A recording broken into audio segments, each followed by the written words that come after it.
Hello and welcome to the Great Journey podcast. I'm Caitlin Clary here at Shotokan Karate Leadership School, and we're speaking with 8th degree black belt Sensei Marty Callahan. Today's topic is never look up and never look down. Sensei, I'm looking forward to what you have to say about that. Yeah.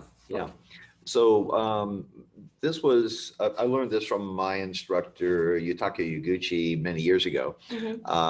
And really what he was saying was that when you're addressing or dealing with other people, that you don't want to put people up on a pedestal where you're looking up to them, because that always puts you in an inferior position, and you always end up with less from that. Yes. And then you never want to put yourself up on a pedestal and you're looking down on other people, because that just does the same thing as just putting you in the opposite situation.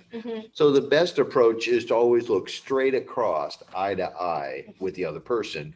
And this allows you to see into their mind, because you can read people's minds by looking into their eyes and looking at their face. Right. And it also allows them to have a deep and thorough understanding of you, because they can do the same thing. Right. When you show that you're open to that, then you come across as being very genuine and very real. Yeah, it's a vulnerability.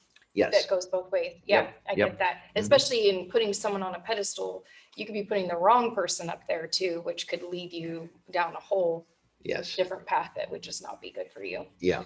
And what I've seen people do is they will, some other person will come across to them in some way as being intellectually superior to them. Right. And it may very well be, there are lots of people that know a lot of stuff, and they're very smart. And if you're talking with those people and you don't understand what they're talking about because they're talking above your head, then it's real easy to put them on some pedestal and basically let them control things. Run the show. Okay. Yeah, they run the show.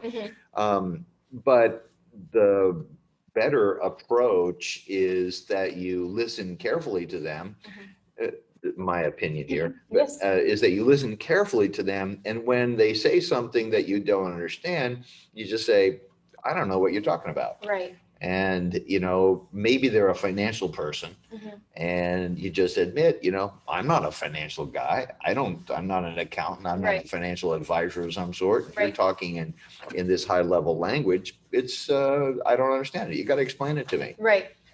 If you won't explain it to me, then what good are you to me? Right. It goes back to the whole, we teach our kids, but I remember my mom telling me this growing up too. There's no stupid questions. Yeah. You could put yourself in a really horrible situation by not asking more information. And, you could make big mistakes if you're not trying to get clarity on things. And the next complication to that is that you can ask the person this question and you admit to yourself you don't know the answer, but then that person can respond to you with an attitude or with an approach that you are stupid. Right. Well, that's a stupid question. Right. Well, what you really have to look at then is the attitude that they have that causes them to make that statement that that's a stupid question. Right.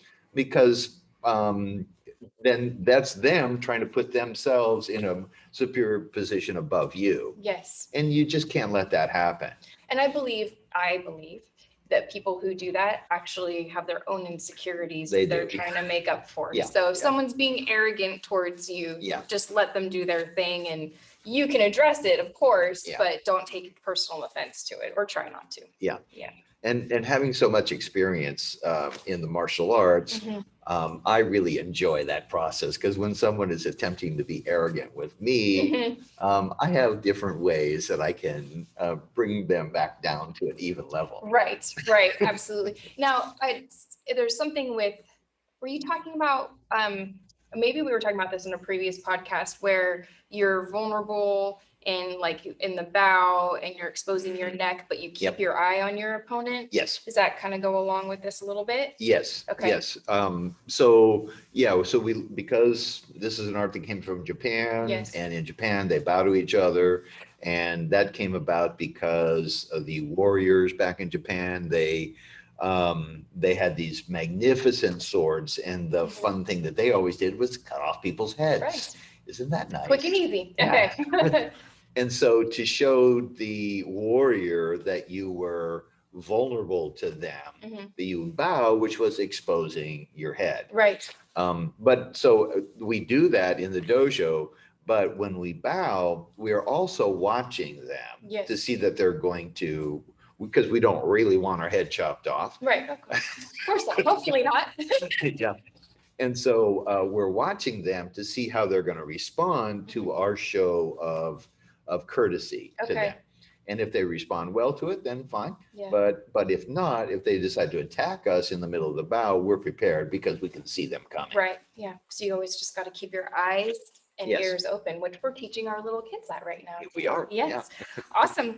Okay. Well, thank you so much for your time. You're welcome. And remember, never look up, never look down, straight across. Straight ahead. Yep. Keep your focus. Have a great day. Thanks for joining us.